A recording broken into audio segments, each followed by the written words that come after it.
Тізе ауруы жастыда егделерде де кездеседі. Тіпті балабақша жасындағы балақайлардың өзі тізесінің ауыратынын айтып шағымданады.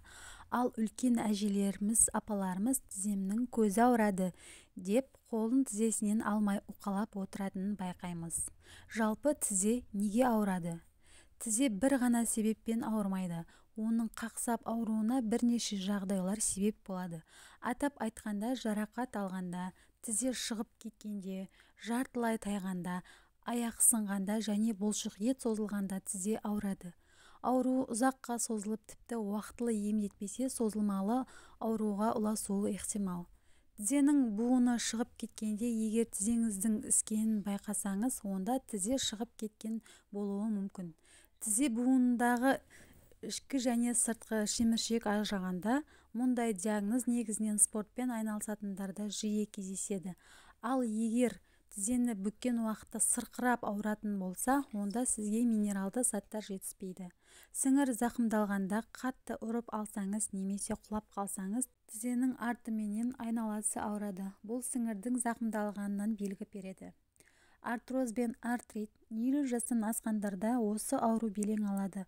Бұл алдымен тізенің жұмысын тежейді. Аяқтың буынын қақсап, сырқырап ауруына әкеледі.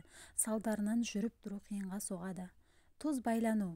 Егер аяғыңыздың тізесін төмен тұсы ауыратын болса, онда ағзада несеп қышқылының көбейгендігін айқындайды. Дереу тексеруден өтіп, арнайы ем-домын жасаңыз. Тізенің ауырғанын үйде емдеуге бола ма? Жаныңызға батып, мазаңызды алып жүрген бұл дерттен құтылу үшін мына 3 кеңеске назар салыңыз. Бірінші кеңес: әрине тізенің ауруына халықтық жолмен шипа табуға болады. Ол үшін 3 ас қасық мейіз, 4 ас қасық желатин, 2 ас қасық асқабақ дәні, 200 мг бал, 4 ас қасық күнжіт, 8 ас қасық зығыр дәні қажет. Дайындалу тәсілі: алдымен дәндерді бір ыдысқа саламыз. Оны блендердің көмегімен жақсылап ұнтақтайсыз. Оған мейіз, желатин, күнжіт және бал қосып, тағы да блендермен араластырыңыз. Бір келкі қоймалжың болған кезде шыны ыдысқа салып, қақпағын мықтап жабасыз. Бұл ыдысты тоңазытқышқа сақтау керек. Дайын болған емдік қоспаны күніне 2 рет таңертең аш қарынға және түскі тамақтан алдын 1 ас қасықтан қабылдайсыз.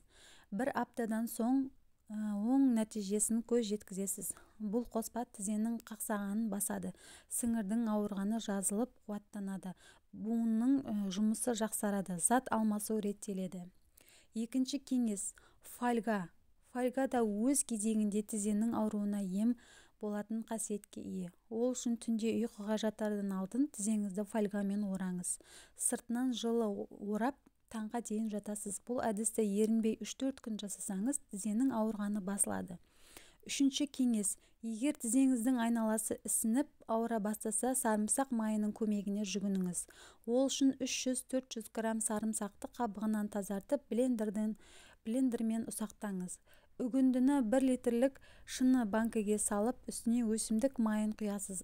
Ыдысты күн тимейтін жерге қойып, күнде 1-2 рет қозғап қойыңыз. Шамамен 2 аптадан соң езбені 4 қабатталған дәкемен сүзіп аласыз. Дайын болған сарымсақ майын тізеңіздің айналасына сіңдіріп жағасыз.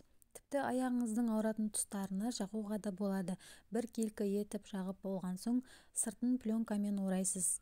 Оның сыртына жылы орамал байлау керек. Емді түнде жатар уақытта жүргізесіз. Осылайша таңға дейін жату керек. Бұл емді 1 рет жасағаннан ақ оң нәтижесін байқайсыз. Құрметті көрермендер, пайдаңызға жараса өте қуаныштымын. Арнама жазылып, лайк басуды ұмытпаңыздар. Сау, аман болыңыздар.